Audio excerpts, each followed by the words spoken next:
2021년 12월 22일 현재 시각은 오전 9시 3분입니다. 자, 오늘도 어제죠. 많은 일들이 있었는데 한번 살펴보도록 하죠. 일단 가장 큰 뉴스, 이준석 대표가 선대위 관련한 모든 직책을 다 내려놓고 떠났죠. 자, 어제 8시쯤에 그러자 조수진 본부장도 모든 역할을 내놓고 사라졌습니다. 자, 그랬더니 김종인 총괄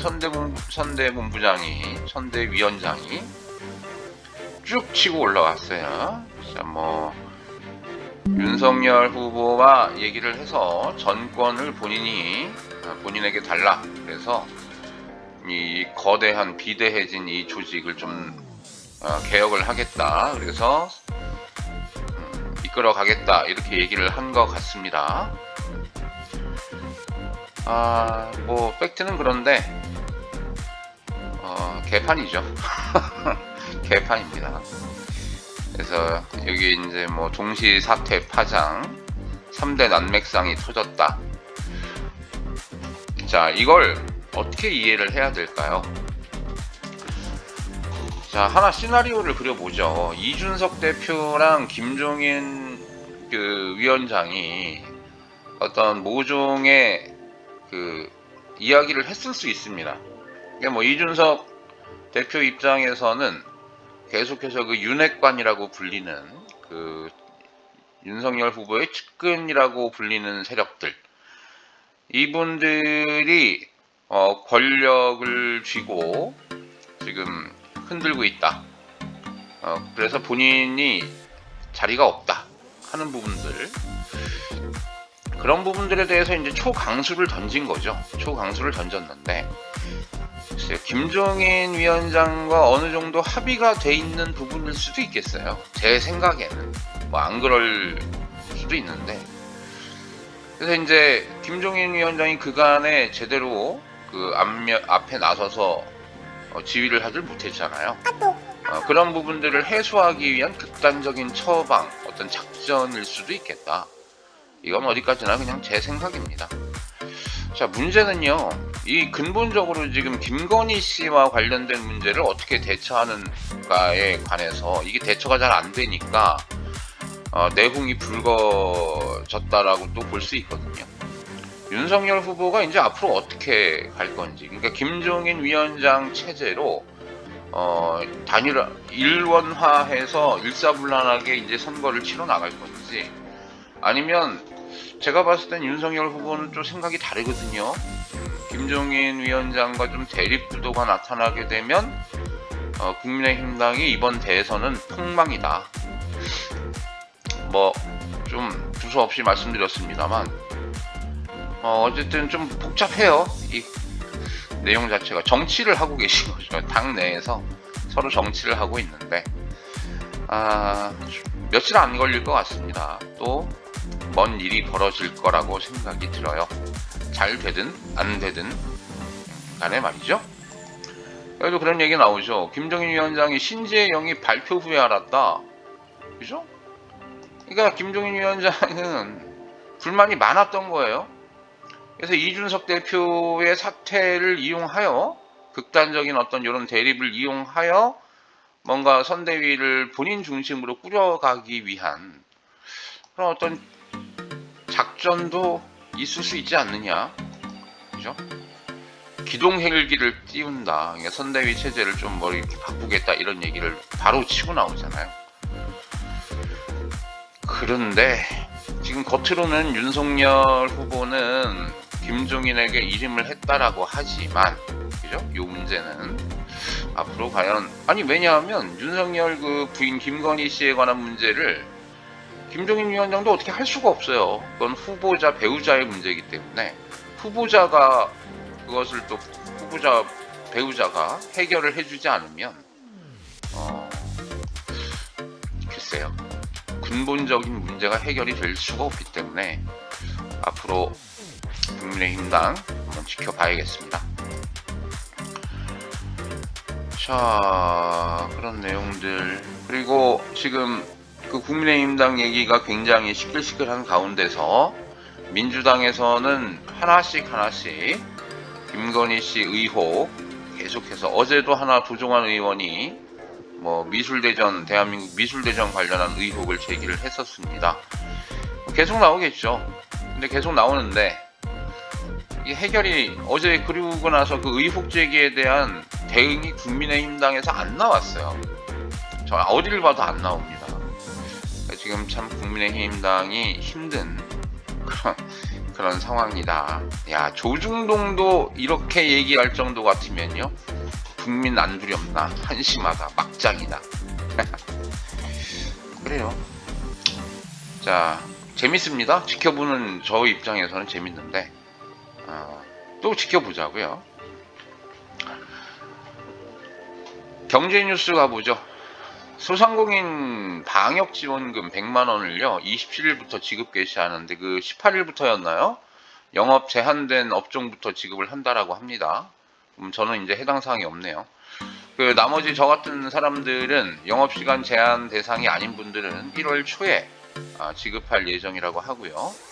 4분기 그 손실보상금은 2월 중순 이후에 지급을 한다는 계획인 것 같습니다. 뉴욕 증시가 반등을 했군요, 오랜만에. 얘는 뭐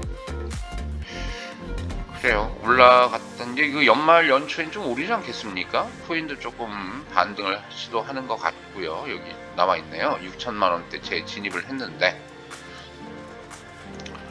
야, 이것도 보면 그렇죠. 비트코인 0.01% 투자자가 전체 유통량의 27%를 통제하고 있다. 어디든 그냥 부익부 빈익빈. 홍남기 경제 부총리, 그죠? 다주택자 양도세 중과하는 거 세제 변경 계획이 없다. 이 양반 얘기하는 거를 믿고 싶지만 늘 항상 바뀌기 때문에. 자, 그래요. 바로 사위면 갈까요? 사위면 1년 적자만 어제 봤던 내용이고요. 윤석열 장모 얘기가 나오군요. 이 요양병원 불법 운영과 관련해서 그 1심 판결에 대해서 이제 항소를 했는데, 검찰이 다시 징역 3년을 구형을 했다. 그런데 그 재판장에서의 태도죠. 재판장에서 뭐 검찰 질문에 답을 하지 않거나 숨이 멎을 것 같다, 토할 것 같다며 고성을 지르며 신문 중단을 요구한 것으로 알려졌다. 우리 같은 사람들은 재판장 가면, 저는 한 번도 안 가봤습니다만, 아니 재판장 가면 좀 무섭지 않나요? 막 검사 판사 앞에서 이런 고성을 지르고 이런 자기 주장을 이렇게 할 수 있나요? 제가 소심한 건가요? 대단한 아줌마네요. 이거 2심이면 뭐 2심 판결 나오고 또 3심까지 가겠네요. 결국은 최씨 변호인은, 최씨는 고령이고 치매가 진행 중이다. 이분이요 지금 보석을 받았어요. 보석받고 지금 풀려나와 있는 상황인데, 야, 뭐 참 있는 사람들은 재판을 받을 때도 이렇게 하는군요. 윤석열 장모에 대한 의혹이 슬슬 많이 나오고 있어요. 이천 땅도, 이천에 그 아파트 올라간 땅도 그렇고, 또 그 잠실에 아파트도 이제 실소유주가 누구냐 하는 부분들과 관련해 갖고 의혹이 지금 쏟아져 나오고 있습니다. 자, 성남 부계공 김문기 처장 어제 자살을 했습니다. 참 이게 대장동 개발 사업 관련해 갖고는 우리가 이해를 조금 하고 일단 넘어갈까요? 자, 일단 기본적인 핵심은 뭡니까? 원래는 LH에서 사업을 하기로 했어요. 자, 국가 사업인 거죠. 그런데 국민의힘당 전신이었겠지만 뭐 국민의힘당 쪽에서 이것을 막았어요. 민간 개발로 하게끔 합니다. 뭐 여러 가지 법도 바꿔가면서. 자, 민간 개발을 하게 되면서는 이제 민간업자들, 해당하는 민간업자들이 돈을 뭐 예를 들어서 100만큼을 벌을 수 있게 되는 상황이 되는 거죠. 근데 이게 이제 당시 성남시장이 이재명 시장이 이거를 바꾸죠. 또 민간이랑 정부가 함께 공동 개발을 하는 쪽으로 바꿔버립니다. 자, 이렇게 되면 결국 어떻게 되냐면 민간업자 입장에서는 본인들이 100을 갖고 가야 되는데 50만큼으로 줄어든 거예요. 자, 여기까지 해서 이제 진행이 된 사업이죠. 그러면 여기에 대해서 이제 이재명 후보 입장에서는 아니 민간에게 다 줄 것을 그나마 절반이나 내가 우리 성남 시민들을 위해서 환수를 한 거 아니냐. 자, 이렇게 이제 주장을 하는 거예요. 자, 근데 중요한 지점은 뭐냐면 자, 50이 남았어요. 근데 이 50에 대해서 어쨌든 민간 쪽에서는 이걸 또 어쨌든 파이는 작아졌지만은 이걸 빼먹어야 되잖아. 이익을 최대한 남겨야 되거든.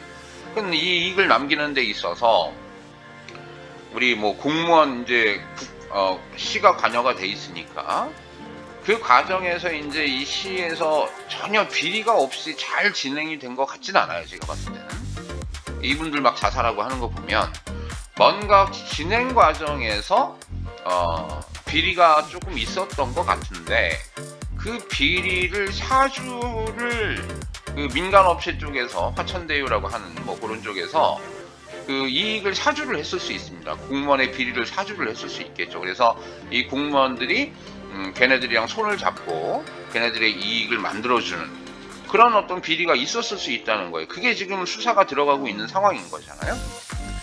그리고 이게 이제 이재명 후보를 공격하는 지점은 뭐냐면 자, 그러면 이 중간 간부들이 예를 들어서 민간업자들과 어떤 비리를 저질렀다. 근데 이 중간 관리자들이 단독적으로 한 건 아닐 거 아니냐. 윗선의 지시가 있었을 거다. 그러면 그 당시 이제 시의 윗선은 누구냐? 제일 올라가면 시장이잖아요. 이재명 시장이 그렇다면 이것을 알고 묵인해 줬을 수도 있고, 그래서 뭐 배임이라든가 뭐 이런 얘기를 하는 거죠. 그런 의혹이 있다는 겁니다. 자, 제가 봤을 때 어쨌든 수사를 하게 되면 이 공무원들 당연히 뭐 비리가 있었다면 처벌을 받겠죠. 그러면 이 공무원들이 누구랑 손을 잡고 비리를 저질렀느냐 하는 그 비리를 사주하고 뇌물을 갖다 바친 그 민간 개발업자들이 나오겠죠. 자, 얘네들까지는 뭐 그렇다 쳐요. 자, 문제는 이 시에서 벌어진 일이기 때문에 당시 시장인 이재명 시장이 이것을 관여를 했느냐, 그리고 비리가 있었느냐. 자, 이 부분이 이제 중요하게 밝혀져야 될 내용입니다. 그렇게 저는 이해를 하고 있는데, 어쨌든 근데 자꾸 이렇게 돌아가시고 있어요. 여기도 보면 추가 이익 환수 조항을 삭제했다. 자, 그럼 삭제를 했으면 민간 개발업자들이 이익을 봤을 텐데 이 사람들이 그냥 삭제를 하진 않았을 거 아니에요? 이익을 가져가는 사람들에 의한 사주를 받았을 거란 말이에요. 근데 이게 이 사람들의 단독적인 이 사람들의 비리냐, 아니면 윗선에서부터 조직적으로 내려온 일이냐, 이게 이제 밝혀져야 될 일이라고 얘기를 하는 겁니다.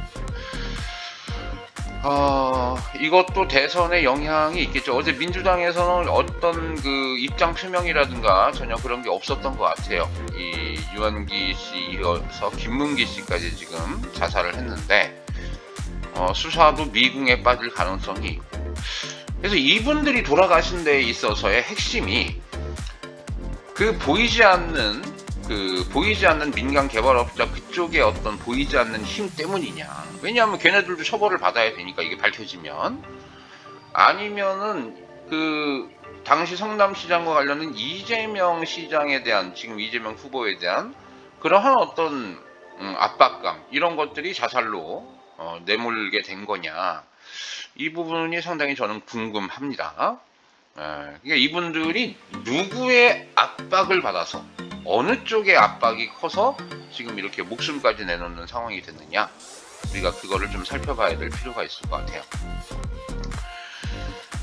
자, 그렇고요.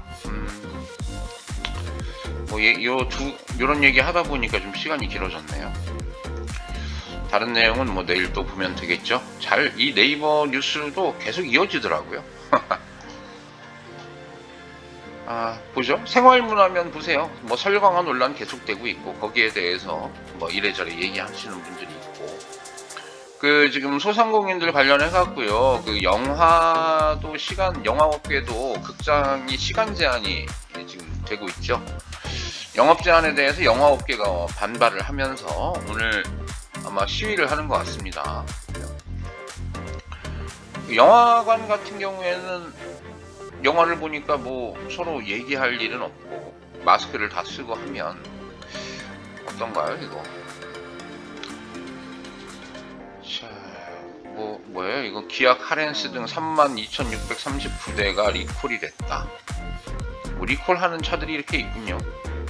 시동이 꺼지면 이건 정말 좀 문제인데. 운동선수도 걸리는 부정맥 젊다고 안심 금물. 그 맥박이 일정하게 뛰지 않는 게 부정맥인가요? 움직이다가 멈추기를 반복한 뭐 이래서 기저 심장 질환이 있는 줄 모르고 심정지가 발생을 할 수도 있군요. 그래서 심장 박동이 불규칙하게 뛸 때 생기는 질환인데요. 맥박이 빨라도 느려도 불규칙해도 모두 부정맥의 의심 신호다. 저도 심장이 참 의심스럽긴 한데요. 좀 생각을 해봐야 되겠네요. 하여튼 운동을 안 하면 여러 가지 질병에 노출될 가능성들이 있어요. 뭐 이거는 부정맥 같은 경우는 운동을 많이 하시는 분들도 이렇게 생긴다라고 하니까 치료법 봅시다. 치료법 어떻게 치료해야 돼 이거? 이거 병원에서 하는 거 말고 안 나왔군요. 병원에서 하는 거 말고 뭘 먹으면 좋다. 저는 그런 게 좋은데 그런 게 안 나와요.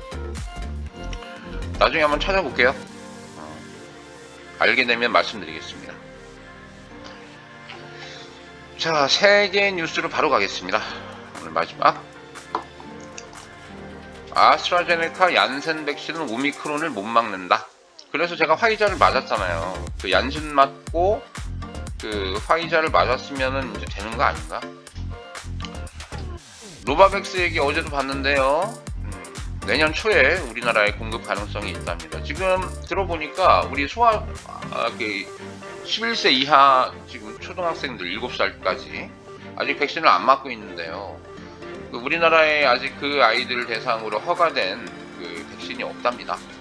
그래서 지금 계속해서 이제 질병관리청에서 이제 외국의 사례라든가 이런 것들을 연구를 하고 있고요. 내년에는 다 맞지 않을까 싶네요. 그 김어준의 뉴스공장인가요? 거기 보니까 그 백신 접종률과 그 다음에 오미크론 코로나 감염률이 반대로 나타나는 그런 상관관계를 보여주고 있다. 이걸 굉장히 강조를 하면서 백신을 좀 많이 빨리 맞을 것을 이렇게 재촉을 하고 있더라고요. 그분 생각이지만. 자, 그래서 전 세계에 그런 아직도 코로나 관련한 내용들, 오미크론 관련한 내용들이 있고요. 아니, 일본 애들이 오염수를 방류를 하는 절차에 들어갔답니다. 이거 어떻게 해야 되죠? 이거 한다 그러는데 우리 막을 방법은 없는 것 같고. 일본 애들 진짜. 아니, 잘 처리를 해서 버리면 누가 뭐라고 합니까? 이게 근데 삼중수소라고 하는 게 안 없어진대잖아요. 아무리 뭐 지네가 뭘 한다고 해도. 그죠? 물론 이해는 해요. 이걸 뭐 계속 이렇게 쌓아놓고 있기는 또 그러니까 어떻게 우주로 날려보낼 수도 없고 어떻게 처리를 하긴 해야 되겠는데 이해는 하는데 상대국가한테 좀 정중하게 이렇게 좀 상의를 해가면서 가장 좋은 방법 해결책을 찾아서 하면 좋잖아요. 독단적으로 이렇게 한다고 하니까 문제가 되는 거 아니겠습니까? 자, 오늘은 크게 두 가지 뉴스가 좀 컸어요. 국민의힘당의 내분, 그 다음에 아까 대장동 의혹 관련해가지고 제가 잠깐 설명을 드렸는데 그래서 조금 길어졌네요. 다른 뉴스는 제대로 못 봤는데요. 내일이 있으니까요. 우리에겐 항상 내일이 있습니다. 자, 내일 또 찾아뵙도록 하죠. 감사합니다.